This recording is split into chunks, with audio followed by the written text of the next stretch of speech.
Hola Team Diferido, ¿cómo estás? Espero que estés muy bien, espero que estos sean buenos días para ti y también para tu familia.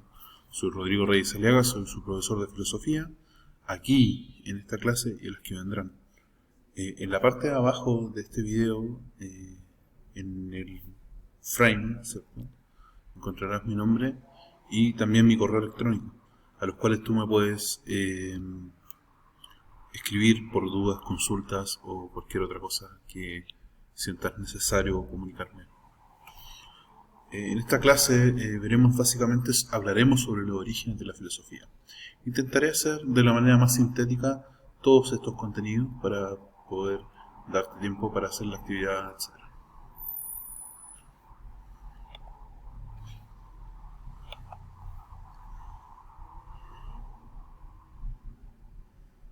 En el sumario del día de hoy veremos algunos elementos de las clases anteriores, como tiene origen la filosofía y también el famoso paso del mito al logos, y al final de la clase tendrá cierto una recapitulación y un resumen también de la clase misma. Avancemos. Con respecto a la clase anterior, veremos que la filosofía no solo tiene un significado, sino que tiene múltiples.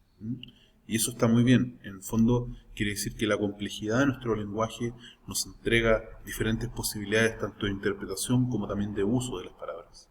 En este sentido, es lo que denominamos una palabra que tiene diferentes significados, interpretaciones o desarrollos, es lo que definimos como polisemia. La filosofía tiene múltiples ramas y áreas de especialización: ética, estética, epistemología, metafísica, etc. ¿Ya? Y, muy importante siempre, es tomar agua. La pregunta de la clase del día de hoy, y me voy a mover un poco más acá abajo, es ¿dónde empieza la filosofía? ¿Cuándo nace la filosofía en la historia humana? No hay una fecha precisa, ni tampoco una hora precisa para este acontecimiento. No hay un pensador o una pensadora original o iniciático de la filosofía. Surge como la necesidad de las culturas antiguas o clásicas, sobre todo en el mundo occidental. Nace dentro de lo que conocemos como la península del Peloponeso. Esto es bastante complejo quizá, poder agarrarlo a la primera. En el fondo significa que la filosofía no tiene un pensador del cual, por ejemplo, derivarían, o un profeta del cual derivarían sus teorías, los temas y las cosas a tratar, sino que la filosofía en el fondo sería una forma, una necesidad social, una necesidad de un cuerpo humano, un cuerpo social organizado, por ejemplo, de una civilización, etc. En el mundo occidental, para nosotros, es la península del Peloponeso donde nace la filosofía. Pero la filosofía tiene 4 lugares de inicio, al menos. Tiene Grecia, tiene China, tiene la India y tiene Japón. Me equivoqué. Persia. Que él después contagiará, ¿cierto?, hacia sus alrededores. Entonces Persia, o el Imperio Persa, contagiará hacia todo lo que conocemos como Medio Oriente. La filosofía hindú contagiará, ¿cierto?, parte, ¿cierto?, del mar Índico y los países que lo albergan, y China, ¿cierto?, hacia todo lo que conocemos como el sudeste, el Asia Mayor, por así decirlo, Japón, Corea, etc. Y Grecia sería fecundo porque también sería la parte occidental que contagiará, ¿cierto?, y difundirá hacia el sector romano.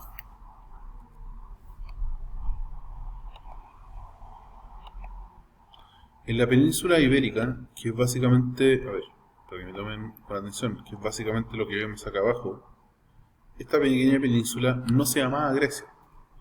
De hecho, Grecia se empieza a llamar a partir del proyecto de Alejandro Magno. Se llamaba, ¿cierto?, Imperio Helénico y de otras formas. Hoy día se le llama como Grecia, como un país unificado, pero en ese tiempo existían pequeñas ciudades-estado. Creta, ¿cierto? Creta, Atenas, Maratón, y tantas otras más. Esparta, por ejemplo, era una ciudad pequeña, ¿cierto?, comparado con lo que hoy día conocemos como ciudades, ¿cierto?, que son, por ejemplo, localidades con una mayor... Gracias, motor ruidoso. Con una mayoría de población cercana a los 100.000 personas, ¿no?, o más de 100.000 personas. La filosofía nace en ciudades como esta como una necesidad. ¿Qué significa como una necesidad? Claro, por un lado que cubre carencias, pero por otro lado es que se desea algo, independiente si me falta o no.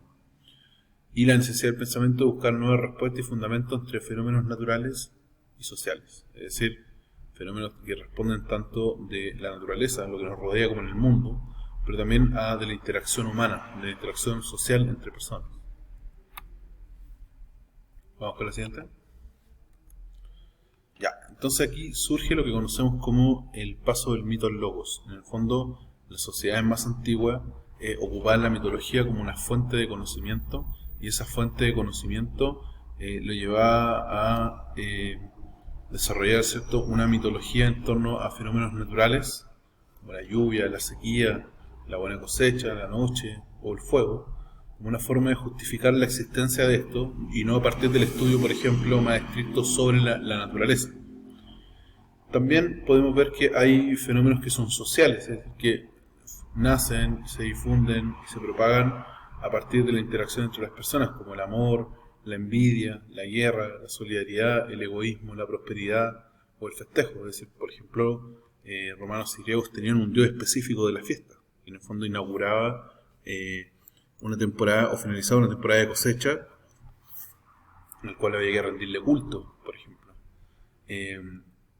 Por ejemplo, los nórdicos tenían un dios perfectamente que se apoderaba con poderes otorgados por los dioses, efectivamente, se apoderaba, ¿cierto?, del control del rayo, en el fondo. Y ese control del rayo le permitía también, entre otras cosas, o el control del martillo le permitía también manejar marejadas, el viento y todo lo que tenía que ver con el mar por arriba, ¿no? Hay, por ejemplo, figuras míticas que ven también el tema del amor, el enamoramiento, cómo me gusta alguien.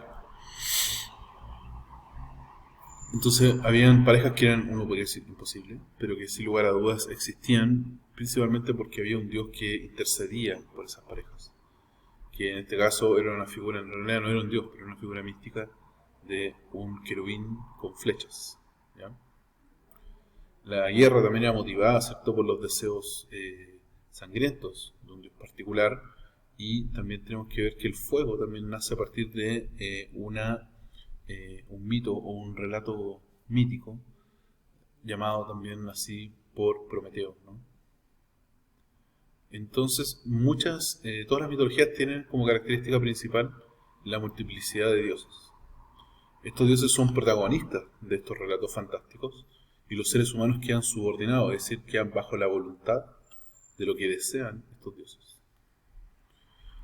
Estos protagonistas, ese relato fantástico es lo que se denomina como mito. Entonces, ¿a qué le llamamos o qué decíamos al comienzo de la clase como el paso del mito al logos? El paso del mito al logos hace referencia al proceso general, ¿cierto? Voy a leer un poco y voy a ir explicando. Al proceso general de abandono de la mitología como explicación y sustitución por un pensamiento donde residía el conocimiento crítico por un lado y, en sentido teórico o experimental, construido a través de la argumentación rigurosa y no la especulación. ¿Qué quiere decir esto? Quiere decir que pasamos de una explicación mitológica, ¿no?, a una explicación, ¿cierto?, racional, a través de un método, a través de diferentes pasos, ¿no?, a través de un raciocinio, a través de argumentos, pruebas, etc. Y entonces en este cuadro comparativo podemos ver que tanto el amor, el oleaje, los truenos, el conocimiento son parte de esto. Entonces, mientras el amor era, ¿cierto?, mientras el amor, ¿cierto?, era parte de, o nacía a partir de Cupido y Afrodita, luego se explica, ¿cierto?, a través de la mente humana, de la complejidad de la mente humana, del deseo humano, ¿no?, más bien, de manera específica. En cambio, las olas antiguamente se pensaba que eran dioses que manejaban a voluntad, ¿cierto?, las marejadas. Y también el logo, ¿cierto?, era hoy día sabemos que eso se maneja básicamente a través del clima y sobre todo, ¿cierto?, a través de la fricción del viento dentro de los océanos. Todos sabemos que los truenos, ¿cierto?, se manejan por una configuración de nube y también por las cargas que poseen cada nube.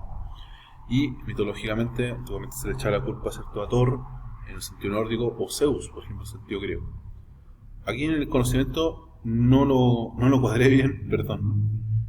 Aquí debería ir el fuego, pero no sé por qué coloqué esto. Entonces, el fuego, antiguamente, ¿cierto? Se decía que Prometeo se lo regaló a los seres humanos, pero hoy día sabemos, ¿cierto?, que son los truenos, rayos, relámpagos, o sea, en realidad los fenómenos eléctricos que tocan tierra, pero también a través de la fricción de las piedras, o incluso a través de la fricción y el gas también, ¿no? La pregunta que nos debemos hacer a veces es: ¿qué elementos de nuestra sociedad se basan en una mitología, ciertamente? Uno podría decir el horóscopo, uno podría decir la lectura de runas, uno podría decir tantas cosas, ¿no? Pero en el fondo lo que caracterizan los mitos, es principalmente que la voluntad humana queda subordinada a la voluntad de los dioses.